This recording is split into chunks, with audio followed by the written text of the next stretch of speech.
Sibonge kakhulu ke mbukeli ukuthi awukathi nyaka akashintshi isiteshi usabukele lona lolu hlelo lakho lithanda kakhulu noluyintandokazi Ekhaya Jikelele. Sikeke sakhuluma nongoti bezomnotho ngesabelo mali, sakhuluma nokhulumela umnyango wemfundo ke eGauteng uSteve Mabona obechaza kabanzi ngothisha otholakale nezidakamizwa kwesinye sezikole eThokoza. Hayi usagcwele ke mbukeli umgogodla wethu wena nje ungathi nyaka. Kwaze kwamnandi ke nabadansi bethu abathe basinandisela ngaphambi kokuthi ke siye ekhefini. Uyabona impela ukuthi hayi seNingizimu Afrika italent nje into nje sinayo. Woza nkosikazi. Woza nkosikazi. Hey kwaze kwamnandi Ekhaya Jikelele na ukukhumbula wena mamtshali ngalamaxesha yo50s. Uyasikhumbula basasenza njani? Sit. Mama ngo50 sa lalela. Sithi phatha. Yeyiva. Mukeli ngoku singena kuyo ke yura yoqhubela yenkqubo. Sifike ke ebaleni satshinta okanye satshinta sagqusha kwaqhuma kwaye ke asinokuyekela sesilapha hlala nathi mbukeli sithi cuncembe ide iyokuphela inkqubo kanti ke kumanqaku esinawo kule yure kuquka athi baza kuthi shuke abo batshaya icuba nabasela utywala njengoko ke linyukile ixabiso lezi zinto kwaye noba nje kunganyuka imali efunyanwa ngabo bangaphangeleyo kodwa ke baza kuqhubeka beyifumana konke oku kudizwe kuhlahlo lwabiwo mali izolo njimlo khalo saka lobisi nokanyezi umaziva umadlongothi mazipha umamshukuma umazondwa ngento zakhe ncamagushe kwisihlele ezindingqongileyo masijonge mbukeli eziphala phambili kule yure.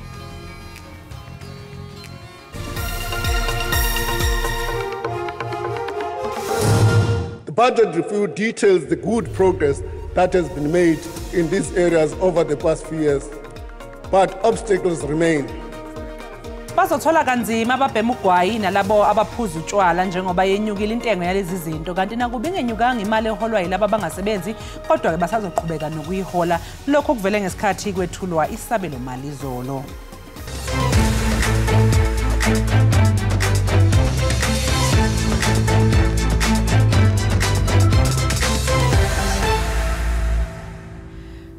Ungqongqoshe wezemali uEnoch Godongwana umemezele ukuthi isabelo mali esisha sikahulumeni senziwe ngendlela yokuthi sikwazi ukubhekana nezidingo eziphuthumayo kanye nokucophelela ekutheni imali kahulumeni isetshenziswe ngendlela. Ungqongqoshe uGodongwana uthi inkulu inselele ebhekene nohulumeni ngenxa yesikweletu njengoba nohlelo lwemali engenayo luntengantenga. uGodongwana uqagule ukuthi njengoba bebheke ukuthi izinga lokwenyuka komnotho wezwe lifinyelele ku1.3% kulonyaka lokhu ngeke kumsize kangako uhulumeni ukubhekana nezinga lobubha kanye nesibalo esiphezulu sabangasebenzi. We have embarked on a broad structural reform agenda that aims to address the challenges that held back our growth. This agenda included areas like electricity, logistics, water, telecommunication and visa reforms.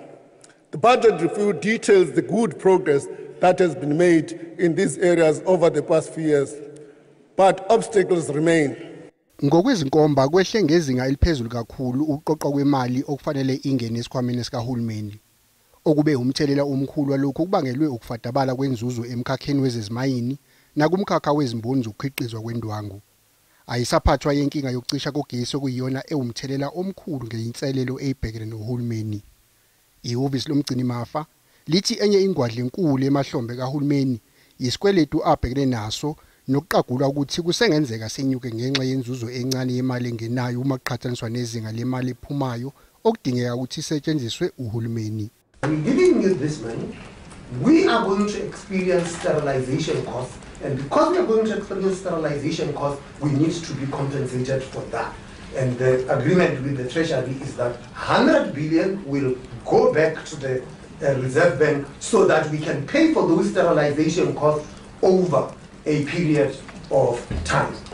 Ukungasimami kwezinkampani ezingamabhizinisi ombuso ezihlala zidinga usizo lokutakulwa uhulumeni nakulonyaka omusha wesabelo mali kusengumqansa. iEskom kulindeleke ukuthi yabelwe ingxenye enkulu yesigidi zamarandi ezofakwa uhulumeni. iTransnet iyodwa izonikezwa isibambiso sika 47 billion amarandi kulonyaka nokulindeleke ukuthi ingxenye yaso engu 22 billion amarandi isithole ngokusheshsha. Kusenjalo umphathiso wezimali uInokotongwana kazange abhengeze ukunyusa kwerhafu ehlawulwa ngabantu abangasebenzayo okanye abasebenzayo kuhlahlo lwabiwo-mali lwalo nyaka. Kodwa endaweni yoko ubhengeze ukunyuka kwerhafu kwicuba kunye notywala njengezinye iindlela zokujongana noxinzelelo lwemali. Umphathiswa wezimali uInokotongwana uthi ingeniso yehlile kakhulu kunyaka-mali ogqithileyo, yehle nge-5.61 yeebhiliyoni zeerandi kunokuba bekuqikelelwa. Oku kuthetha ukuba akukho mnyinyiva kubahlawuli berhafu abaphantsi koxinezelelo. Revenue is mostly raised through personal income tax, but not adjusting tax brackets, rebates and medical tax credits for inflation. Ngokwesiqhelo iza kwenyuka irhafu yeziselo ezinxilisayo. Ibhiya, umdiliya omfaxangiweyo, uza kwenyuka ngemali engaphantsi kwerandi. Ngelixa irhanqa kuqukwa ivodka, iwhisky negin ziza kwenyuka ngaphezu kwe-R5. Iimveliso zecuba nazo ziza kwenyuka kakhulu, kuqukwa nevaping. Nakuba kunjalo uGodongwana ubabonelele abathengi kwiimeko zokwenyuka nokwehla kwamaxabiso. We're proposing no increases to the general fuel levy for 24-25. This will result in a tax release of around 4 billion. This is money back in the pockets of consumers. Ingxowa-mali yomhlala-phantsi ezimbiza ezimbini iza kuqala ukusebenza ngoSeptemba walo nyaka, kwaye kulindeleke ukuba iqokelele i-5 billion rand yerhafu. Ndingululama Matya weendaba ze-SABC eParlamente eKapa. Kusenjalo uhulumeni uzothola imali elinganiselwa kumabhiliyoni amahlanu kubakhokhi bentela abazohlomula ohlelweni lokukhipha ingxenye yemali esesikhwameni somhlala-phansi noluzoqala ngoMandulo. Progress has been made on the two-pot retirement system since I last addressed you during the medium-term budget policy system. Contribution to retirement funds will be split, with 1/3 going into a savings component, 2/3 going into a retirement component. Uhulumeni ulindele isibalo sabantu abahola isibonelelo ukuba sifinyelele ezigidini ezingu-19.7. Lezibalo azibafaki labo abahlomula ngemali yesibonelelo sabangasebenzi. Isibonelelo sezingane nesezaguga sizodla u-60 wamaphesenti wemali ebekelwe izibonelelo kule minyaka emithathu ezayo. Isibonelelo salaba osebekhulile nabaphila nokukhubazeka sokwenyuka ngekhulu lamarandi. Kuthi isibonelelo sezingane senyuke ngamarandi angama-20. Bendihamba ngabe eGugulethu ndithukwa ngomama exhakazana elinye linikhomba nge-walking stick. Uthe wena kakuhlukane nosinyusela nge-20 rand. So I want to assure la gogo ukuthi mna di-generous anizonyusela nge-20 rand. We are giving them an increase of 100 rand to the old age grant. uGodongwana uthi isabelo sakulonyaka sizohlenga ingxenye enkulu yemali encishiswe kumhlahlandlela wokusetshenziswa kwemali yahulumeni. Real growth in the government wage bill is still nevertheless expected to decline by an average 0.1% per annum in the medium term. This is relative to a 5.4% real increase in capital outlays on average for the same period. Umgcini mafa kuzwelonke usazobheka ezinye izindlela zokuxazulula udaba lwesibonelelo sika-350 wamarandi. Kusenjalo ihlukeneke imbono yamaqembu ezombusazwe mayelana nenkulumo yesabelo mali ethulwe ungqongqoshe wezemali uInokotongwana. Indeed, we are supportive of the minister's approach, very balanced, acknowledging that the economy is not yet fully recovered, and as he has said, he has put more money on the economic growth areas like rail, electricity and other infrastructure. The SRD grant is extended for 1 year, but what about after that? The DA proposed evolving it into a job seekers grant. Also, the increase in the child grant it's hopelessly too little. So nothing happened here. I think he just wanted to put a budget that will actually please people outside there, knowing very well that all those things that he has committed to and he has announced won't actually work. The elections budget, they tried to talk about increasing social grants. The first tranche will come now, the next one will be after election. So they are saying if you vote for us, we'll rather do in October. Our debt is costing 75% of our GDP. We are not a country that should be borrowing anything because whatever we're making goes towards paying debt, and it's not going towards the well-being of the people. There's some good things, there's some things we're quite disappointed by. We appreciate it's under very difficult circumstances for government, but we really hope to see a much more aggressive budget which is going to grow the economy, reduce unemployment, really escalate the fight against crime and corruption. We didn't really get that out of the budget. Ihlejiselwe umhla wesihlanu kwesilimela ityala elijongene noThabo Bester kunye noGqirha Nandi Phamakutumana kunye nabanye abasixhenxe abatyholwa nabo kwinkundla ephakamileyo eBloemfontein. Bakhathazekile ke ngesimo sikashukela sikaBester. Ummeli omusha kaBester utshele inkantolo ukuthi unqabile ukudla isidlo sasekuseni njengoba bekunoshukela omningi. Akukho ke sesimweni sokuba kudliwe umuntu onesifo sikashukela.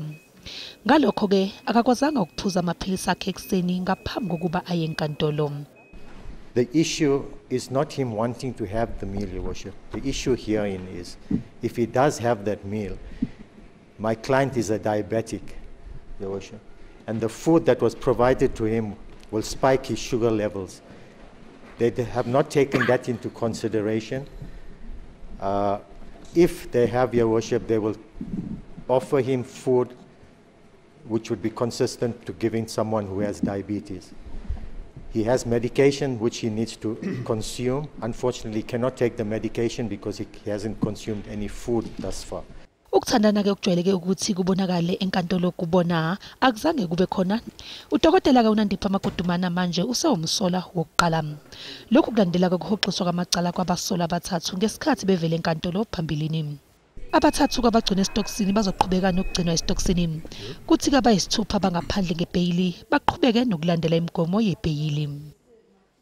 Isishayi-mthetho sikazwelonke sivotele isiphakamiso sokuhoxisa umengameli wamajaji eWestern Cape ijaji uJohn Hlophe. Lesi sinqumo sesodluliselwa kumengameli wezwe uCyril Ramaphosa. Ngesonto ledlule ijaji uHlophe lafaka isicelo esiphuthumayo enkantolo ephakeme eWestern Cape sokuzama ukumisa isigcawu seParliament esivotele ukuphasisa isiphakamiso sokuchithwa kwakhe esikhundleni. Ukuketulwa kwakhe esikhundleni kuthole kwesekwa amalungu esishayi-mthetho angama-505 avotele ukuhambisana nesiphakamiso kwathi angama-27 avotele ukusiphikisa. uHlophe walahlwa ngamacala ezenzo zokuzama ukugxambukela ecaleni lenkohlakalo lwabe umengameli wezwe uJacob Zuma. Njengamanje ke mbukela ke sithi siphosa amehlo sibone ukuthi kumi kanjani lapha yakwisimo sezulu.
Siphinde sikwamukele mbukeli lapha ekhaya Jikelele. Kanti manje sibheka kwezemidlalo kweyithinta umqhudelwano iNedbank Cup.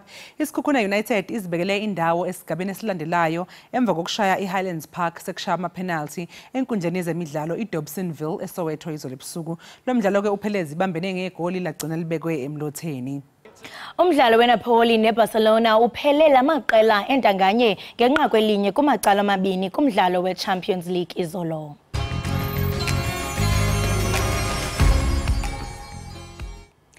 Utyando lukahlengiwe mbambo lwangonyaka ka-2022 lwajika lwayincindi yekhala emva kokuba lwayilwa nengxaki ze kwathi ke ekuphandweni koko kwafunyaniswa ukuba lowo bencedisa kolutyando ngugqirha.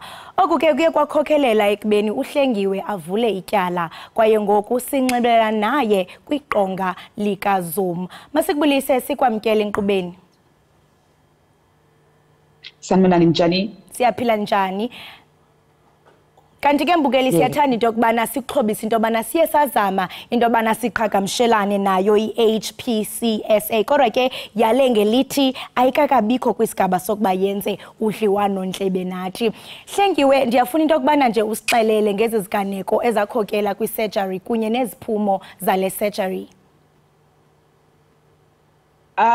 So kwaku-December 2022 ngihambile ngakudokotela wami ngisandukuba ne-cancer, breast cancer ngo-February 2022. So I made a decision ukuthi yazini angihambe ngiye kwi-gynecologist yami ngiyosho ukuthi ngicela bangisize bakhiphe isibeletho sami because yiyo into bengisaba ukuthi mawuba nama-periods kuyakwazi ukuthi i-cancer ibuye. Udokotela mama ngifika kuyena, I was 35 ngaleso sikhathi. Mangifika kuyena udokotela akazange azangiyale, akazange azasho ukuthi una 35 akuvumelekile ukuthi ukhiphe isibeletho sikhishwa uma suna 40 ngoba usuwazi ukuthi ingane awusayifuni. Akazange azenze lutho, wavela wathi kumina okay asikhiphe isibeletho sikhiphe nama-ovaries sikhiphe yonke into. Akanginekezanga ukuthi mhlawumbe ama-risk aleyo surgery yini. Nami obviously angiyena udokotela ngase ngiyavuma-ke nami ngathi hayi okay udokotela shuthi uyazi wenzani. Masifike esurgery ngomhla ka-20 December wangicilonga kwathi sengidlika wathi kumina uyazi ubleedile bekufanele sikuthunge ibladder lehlala umchamo. Ngayibuza mina ngathi yebo i-gynecologist yenzani kahle kahle nebladder ngoba ngazi ukuthi iphathi yomunye udokotela le i-urologist. Nganganaka ngoba ngangidragekile nami. Bangivuka sengihamba sengigodwa sengikhaya. Hayi ngiyeza ukuthi manje khona ipain engayizwa. Kubuhlungu emuva, kubuhlungu ngaphambili ngatshela ukuthi hayi yazi mhlawumbe imithungo. You know imithungo la ezansi isikhathi abantu besifazane bayayazi ke le mithungo isikhathi eside. Hayi ungena uFebruary, January, February. February ngithi ngeke. Khona into engekho right. You know, ngiphindele kuyena kudokotela lo i-gynecologist ngithi kuyena dokotela angizizwa kahle. Ngaphambili kubuhlungu ngamuva kubuhlungu ngirajwa every day mangilala angikholwa ukuthi kusawumthungo lo. Wathi udokotela asambeni siyobheka kwi-CT scan. Mabebheka kwi-CT scan kutholakala ukuthi umthambo lo suka kwi-kidney uwehla uyala kwi-bladder unqumeke ngalesi sikhathi bengenza isibhedlela. So and udokotela kashongo lutho akangitshelanga lutho. Kwaqalwa ke manje ngibamizelwa ama-urologist bazama ukungicilonga mhlawumbe ngangena kuma-theatre about 8 times ngene theatre nje last year. Ngaphelela umsebenzi impilo yami nje yashintsha ngase ngichamela embedeni ngingazi ukuthi kahle kahle kwenzekalani. Ngabona ukuthi hayi ngeke yazini angihambe ngiyobuza kwabanye odokotela abazongisiza mhlawumbe second opinion basho ukuthi hayi no lento le yenzeka ngesikhathi udokotela wakhe ezama ukusiza ezama ukwenza ikhiphe isibeletho. Hayi ngabona ngathi ngeke angihambe ngiya-HPCSA ngiyovula lecala mhlawumbe ibona bazo decide ukuthi uyena ube wrong noma benjani kodwa mina ngizwa ngathi ube wrong. Mabephenya nami ngiphenya ngithola ama-file ngabona ukuthi hayi man khona udokotela omunye engakaze ngivume ukuthi abe khona kule surgery. Kwaqalwa ke manje kwaphenywa yena lo dokotela uMichael Achiapong. Mabe baya-check akarejistiwe ndawo eSouth Africa lo dokotela. Yavele yankulu ke i-case ukuthi manje ngibahlanganisa amathumba ami ngesikhathi senza i-hysterectomy bangangiyala ukuthi ngisemncane i-hysterectomy ayenzeki plus udokotela wami waqamba amanga ku-medical aid wathi ngiyableeda ngoba i-medical aid engezi ivuma ukuthi njengoba ngina-35 nje ngithole i-hysterectomy ngangisemncane kakhulu. Hayi kwahlangana kanti-ke kwatholakala-ke udokotela lo fake akasatholakali-ke manje lo dokotela oyi-fake akasekho owaseGhana asimazi ukuthi ukuphi namathumba ami isibeletho sami sakhishwa angisazi noma wahamba naso ngahamba-ke yavula i-case ngayiwina-ke i-case ka-HPCSA so manje sesilinda amaphoyisa-ke ukuthi nawo enze umsebenzi wawo namaloya ami-ke nawo abhizi enze umsebenzi wawo njengamanje. Usathetha Hlengiwe ngokuba nisalinde amapolisi into yobana enze umsebenzi wawo nathi siyi-Ekhaya Jikelele sibone kubalekile into yokubana sibe nesithethe samapolisa umnumzana uColonel. Mnumzana uColonel masikubulise sikwamkele enkqubeni sibambe ngazibini ngexesha lakho. Ngiyabingelela msakazi ngibingelele ababukeli bonke bohlelo lapho ngiphinde ngibingelele noHlengiwe Mbambo lapho. Ndiyathemba into yokubana ibali likaHlengiwe sele likhona ezincwadini zenu. Siyafuna uqonda kuba nawe iyatsho into yokubana uke wabe kanti uyayiwina i-case nayo i-HPCSA kodwa ke usalinde kuni njengesipolisa kumanxani ndawoni kuphando kwelityala. Ngithanda ukusho umsakazi ukuthi iqiniso i-case wayivula uHlengiwe police station Douglas Dale and then i-docket lelo was assigned to umphenyi on the experience a seasoned investigating officer. Sabe sesenza lonke uphenyo lethu we obtained a warning statement from udokotela wokuqala wakaHlengiwe. So after that, a docket then silisa a court for a decision. So sikhuluma nje ukuthi no i-docket namhlanje investigating officer no yesterday last week he was supposed to have an appointment with the prosecutor but the prosecutor said is only available uzotholakala kule viki.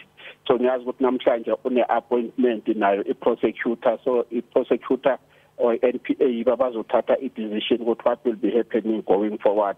But nasi amaphoyisa we've obtained the statement sakaHlengiwe we've obtained the statement warning statement sakadokotela wakhe so sesimele i-NPA ukuthi ithathe i-decision.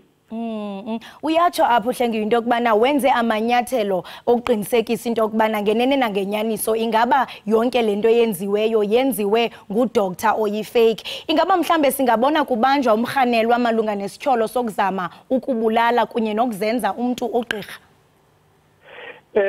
Yebo msakazi although njoba ngisho ukuthi uphenyo lethu ku-advanced stage so asifuni ukuthi sikhiphe i-information ezoyenza ukuthi imoshe le case yethu yabona. So but kodwa singaqiniseka ukuthi oqala savula i-case ye-fraud ne-case impersonating a medical practitioner. So njengoba ngisho ukuthi manje si-discussa ne-prosecutor so there's a possibility ukuthi more charges will be added to this case. Hlengiwe ndiyathemba into yokubana uyamva umnumzana uColonel wena ungaphefumla usithini ngaba mhlambe wanelisekile ngendlela uphando luqhuba ngayo?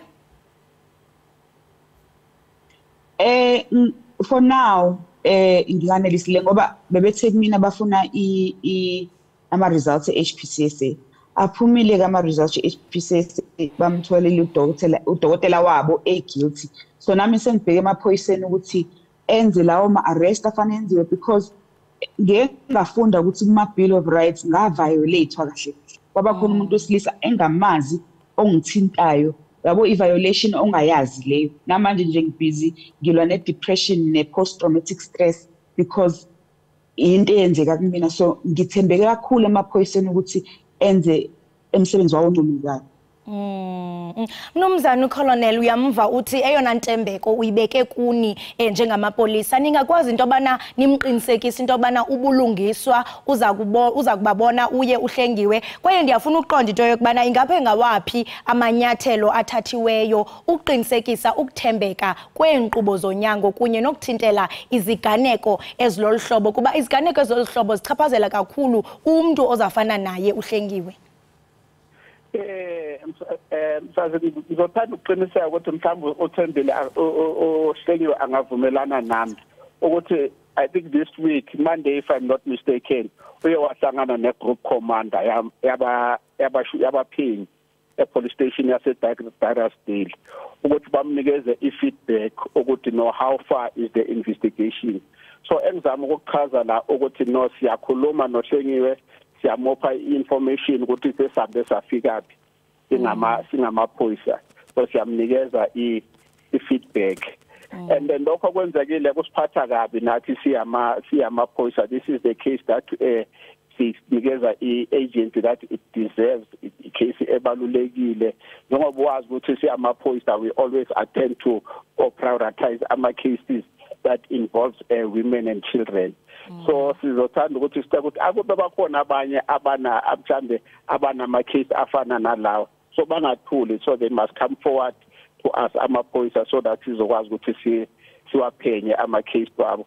And then thanda ukuthi ama-case so senza sure ukuthi siyamaphoyisa we collect all the evidence, all the information so that nasiyisa e-court ku-NPA sazi ukuthi no ama-chances wokuthi NPA inga-prosecutor maningi. So esike-expectile kulokho esikwenzile khona manje so we are expecting ukuthi masibuya ku-NPA today i-NPA izosinikeza incwadi esho ukuthi no kumele udokotela lo oqala lo akaHlengiwe avele enkantolo. That's what we are expecting today ukuthi we'll get ilokho i-authority ukuthi no you must go and get this doctor ukuthi azovela enkantolo. Colonel siyaqonda into yobana zixhaphakile iziganeko ezikumila kunje apho sibona mhlambe ogqirha esingatsho into yobana ngabomgunyathi. Ndiyathanda into yobana ndikunikeze nje elithuba into yobana ukwazi ukuxhobisa uluntu lungazibhaqi elungena nakubeni ke phofu umuntu uzabe efuna impilo kodwa engazi into yokubana uzawuphuma nantoni na. Ndiyathanda into yobana ndikunikeze ithuba into yobana ulumkise uluntu olumameleyo. Yebo impela sithanda ukuthi sitshele ababukeli ukuthi akube une case unodokotela osola ukuthi uye wakuhlenga and lento ayenza akusudokotela osomthethweni please come forward and report those cases to amaphoyisa. And ngithanda ukusho umsakazi ukuthi I think ama-case engwaziyo mina that are in court that I've dealt with I've got about 4 cases yama-fake doctors that are in court khona manje. So akube bakhona abanye abantu abaye baba nenkinga esokuthi no doctor omgunyathi obahlengile please let them come forward and report those cases. They can go to any police station umuntu angathi noma ngabe into yayenzeka out of this province and they say la you can go to the nearest police station thina sizobese siyayiphenya leyo case yamaphoyisa. Hlengiwe manibuyele kuwe senditsho uyamva uColonel into yokubana bayathi into yokubana bayichophele ezithendeni kwaye bayaqinisekisa into yokubana ngokuhamba kwexesha isombululo neminqweno yakho iyawuthi ifezekiseke. Ndiyathanda nawe into yokubana ndikuphe ithuba because kuwe nalena ibiluhambo nawe ongazi into yokubana lizawuphela lisithini na. Ndiyathanda nawe into yokubana wena Hlengiwe ndikunikeza ithuba lokuba uxhobise abantu mhlawumbe abazawuthi bafumana unyango bazibhaqe sele bekwimeko okuyo wona kwaye ndiyafuna uqonda into yokubana unjani nje emotionally. Angiqale ngithi ngibonge nge-police station yase-Douglasdale uqinisile ubaba mayethi bayang-update and updateekile nami ukuthi nje obviously njengomuntu oyi-victim sometimes ezinye izinto uyithatha kabuhlungu yabo. Ngithanda kodwa ukuqwayisa umuntu wesifazane noma umuntu wesilisa ukuthi makukhona inkinga obe nayo esidokotela esibhedlela hamba uya HPCA thola yabo kube ngathi ngavele ngimemeze South Africa ukuthi wozani mina ngizonitshengisa ukuthi kwenziwa kanjani ngoba maningi ama-cases nabantu abangibhalelayo nabantu abakhuluma nami Facebook bekhuluma ngokuthi balahlekelwe iy'ngane zabo omunye athi inyawo lami likhulu. Ningahlali ngoba ngi-understand ukuthi abantu abamnyama isikhathi esiningi siyahlala sibona ukuthi isikhathi eside kuzoloke ngibizela amaloya. Ungasabi noma kuthiwa iloya ingakanani ungasabi umthetho uyiside lakho ngoba uma kuthi khona into eyenzekile e-wrong khuluma uzosizakala. Nami ngiyasizakala emaphoyiseni isikhathi esiningi abantu abayinayo ihope emaphoyiseni but mina ngizama ngifuna ukusho ukuthi nami bangisiza nase-HPCSA bayazama ngawo yonke indlela benza ngayo ukuthi basheshise. Hayi masibambe ngazo zozibini kuwe Colonel, enkosi kakhulu ngexesha lakho. Ngiyabonga umsakazi, ngiphinde ngibonge nakubabukeli, ngiphinde ngibonge nakuhlengiwe. Sibambe ngazibini nakuwe Hlengiwe ngexesha lakho. Siyathemba into yokubana njengoko usisho into yobana unethemba namapolisa akunikeza i-update emva kwexesha izinto zizawuhamba kakuhle. Ngiyabonga kakhulu. Nkosi kakhulu. Right mbukeli, abo besetha naye nguye kaloku uHlengiwe Mbambo. Olixhoba ke lotyando lingahambanga kakuhle kunye naye uLieutenant Colonel Mavela Masondo bezosinikezela ke ngempendulo zoko kwenziwe sisipolisa ukusombulula lenyewe. Ukanti ke siye sazama mbukeli ukukhumbuza nje into yobana sifumane elona iziko i-HPCSA kodwa ke yala ngelithi ayikabikho kwisigaba sokuba yenze udliwano ndlebe ngalomba. Masithi qhwike mbukeli sibhatala matyala qiniseka awugungqe sabukele i-Ekhaya Jikelele.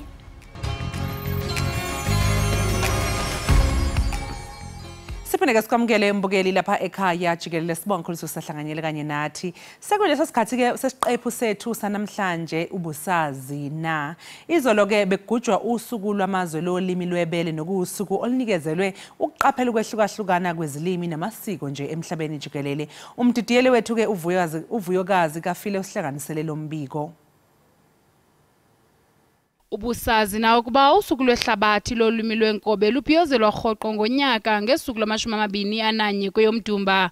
Ukanti ke olusuku lwasekwa ngumbutho wezizwe ezimanyeneyo wezemfundo, ezenzululwazi nenkcubeko ukukhuthaza iyantlukwano yolwimi nenkcubeko nokuqaqambisa ukubaluleka kokugcina kweelwimi zenkobe.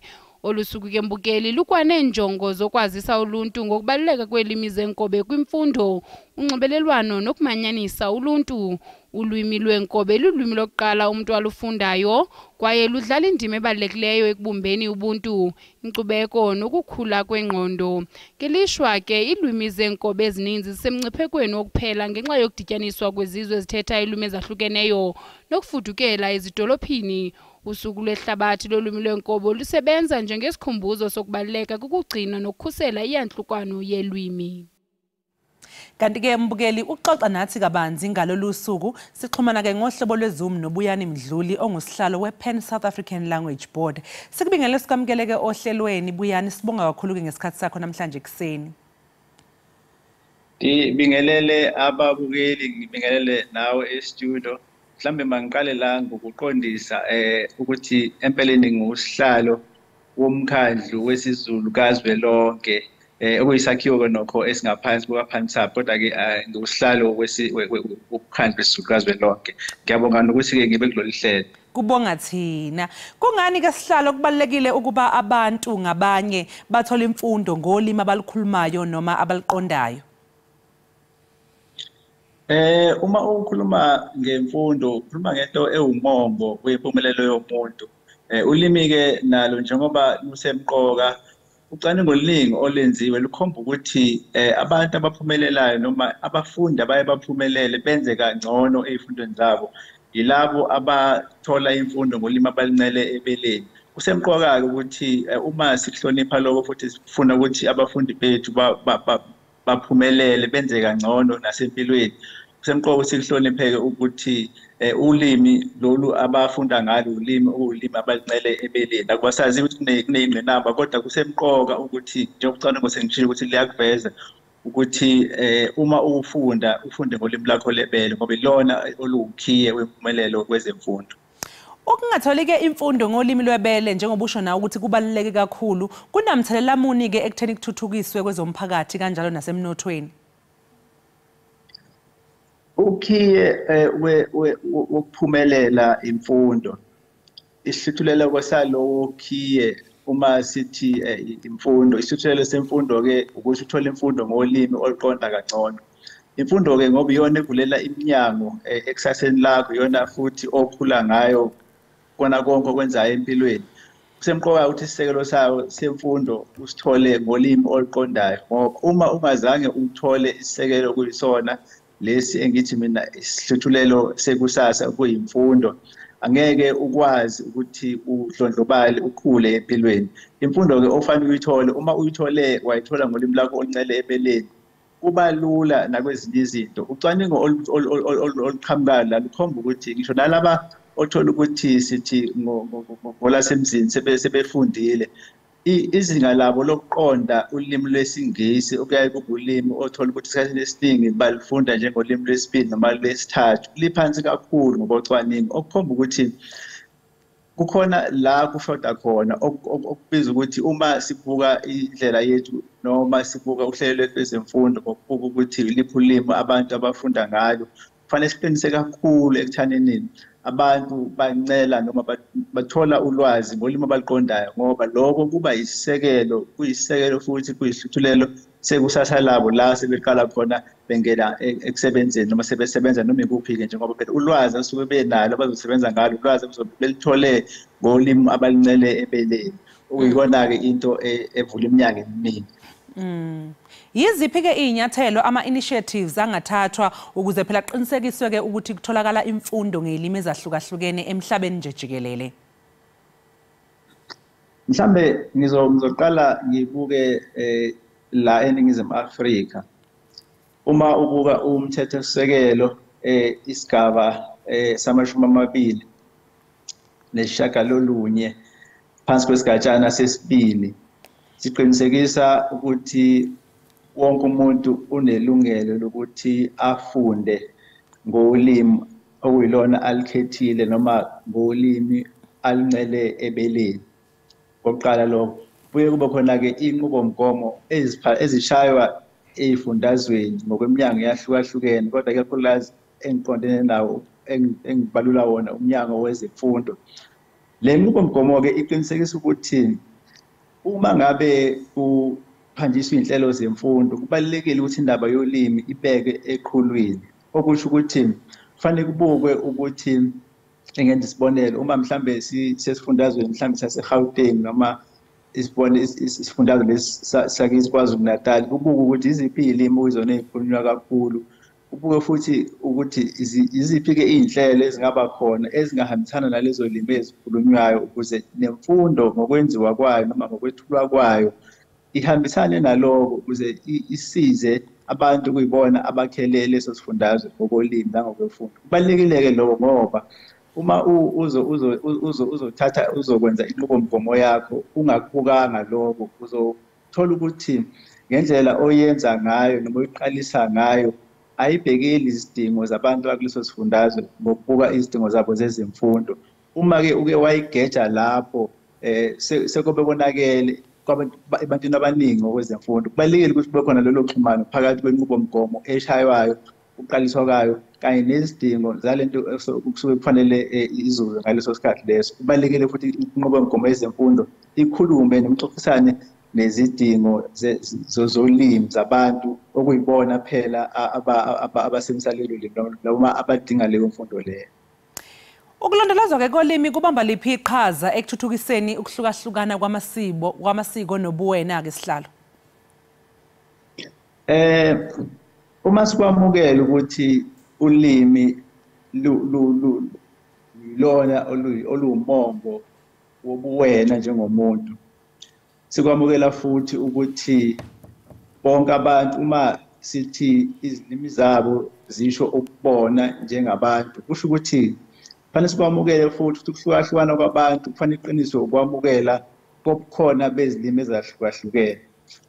Ubukhona bezilimi ezahlukahlukene bubiza ukuthi-ke lezo limi zikhuthazwe zithuthukiswe futhi zihlonishwe. Ngeke ube nokwahlukahlukana uma ungeke wamukele ukuthi lona lolo limi lunelungelo lokuthi lube khona. Ngeke futhi ukhuthaze ukwahlukahlukana uma ungeke ukwamukele ukuthi noma ukukhuthaze ukuthi akuthuthukiswe leyo mphakathi lezo limi ezikhulunywa leyo mphakathi ukuze phela masikhuluma ngobulimi iningi suke sikuvuma ukuthi zikhona izilimi zahlukene nje futhi kufanele sizikhuthaze ukuze phela uma sikhuluma sithi siyizwe elinezilimi ezisemthethweni njengamanje eziyi12 kufanele lokho kubonakala kube into esiyiphilayo sikhuthaze ubunye ekwahlukaneni kusho ukuthi kuzofanele ngikuvume mina ukuthi mina njengomuntu okhuluma isiZulu kuncike ekuthaneni ulimi lami lesiZulu lithuthukiswe. Ngivume futhi ukuthi umuntu okhuluma isiXhosa noma isiSuthu ubuyena kuncike ekuthaneni isiSuthu sakhe noma isiXhosa sakhe sihlonishwe sikhuthaze. Kanjalo uma siphila nalowo mqondo sikhuthaza ukuthi kube khona ubunye ekwahlukaneni, sibe sikhuthaze futhi ukuthi sithuthukise izilimi zethu lezi, njengoba futhi kade nje kugujwa ulimi usuku lolu lomhlaba wonke wamazwe ngamazwe lolimi lwebele. So kubalulekile ukuthi singakhohlwa ukuthi uma ukhuluma ngokwahlukana noma ukuphilisana kwabantu abahlukahlukene, iselo salowo ukuthi kufanele sikuvume ukuthi umuntu ngamunye namunye unelungelo lokuba khona, nolimi lwakhe lunelungelo lokuthi lube khona, lunelungelo futhi ukuthi luvukelwe lwelithuthukiswe. Njengoba-ke ukhuluma nje ukuthi wonke umuntu unelungelo lokusebenzisa-ke ulimi lwakhe aluncele ebeleni, siyazi ukuthi-ke bakhona labo abakhuluma iy'limi ey'khulunywa ngabantu nje abambalwa. Ingabe-ke iziphi iy'nselelo labo bantu abaye babhekane nazo emphakathini ekutheni-ke bathole imfundo ngolimi lwabo lwebele? Isigaba lesi engisibalulile somthethosisekelo, isigaba sama-29 isigatshana sesibili, nakuba kolulodwa uhlangothi sisho ukuthi umuntu nomuntu unelungelo lokuthi athole imfundo ngolimi lwakhe aluncele ebeleni noma ngolimi asuke elikhethile. Enye yey'ngqinamba noma ngizothi ingqinamba enkulu kuleso sigatshana ethi inqobo nje uma uhulumeni ezokwazi ukumelana nezindleko zalokho. Ilapho laqala khona inkinga, ngoba uyayithola ukuthi uma ukhuluma ngalaba abakhuluma izilimi zedlanzana noma mhlawumbe singathi-ke laba abakhuluma izilimi othola ukuthi ababaningi kangako, kuyaye kulaba abaphasisa inqubomgomo nakuyibona kufanele bayiqalise uma bebuka ukuthi hawu kunomuntu oyedwa noma ababili noma abathathu abafisa mhlawumbe bangafisa bafunde ngesiteleki noma ngesibhuku noma mhlawumbe singathi ngesisusu, kuye ukuthi sikusiphi isifundazwe. Ngabe kuyawenza na umqondo ukuthi siqashe uthisha, siziqashele umuntu oyedwa, noma siqashe uthisha simqashele abantu abathathu? Sibona futhi sengabe ukuthi umuntu okhuluma isiZulu oyithola mhlawumbe eseNtshonalanga koloni la uthola khona mhlawumbe isiZulu asisiningi kangako.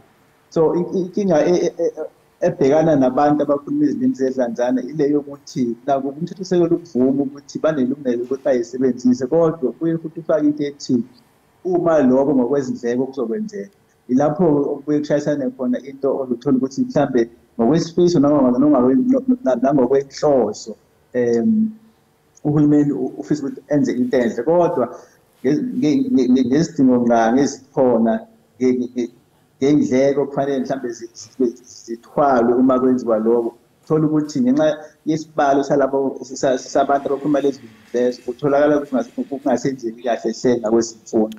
Akwenzeki kahle kwezemfundo. Kusuke kuyikho ukuthi ngoba-ke balindlazandlana kugcine-ke bese kungenzeki kahle. Sibonge kakhulu-ke ngesikhathi sakho Buyani, sikufisele nje nosuku oluhle.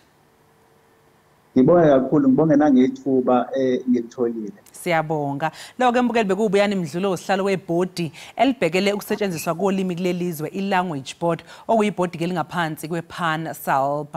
Hhayi-ke mbukeli sesiyiguqise lapho-ke besikuphathele zona namhlanje. Nibe nosuku oluhle, sizonibona kusasa ekuseni ngehora lesithupha. Khosi.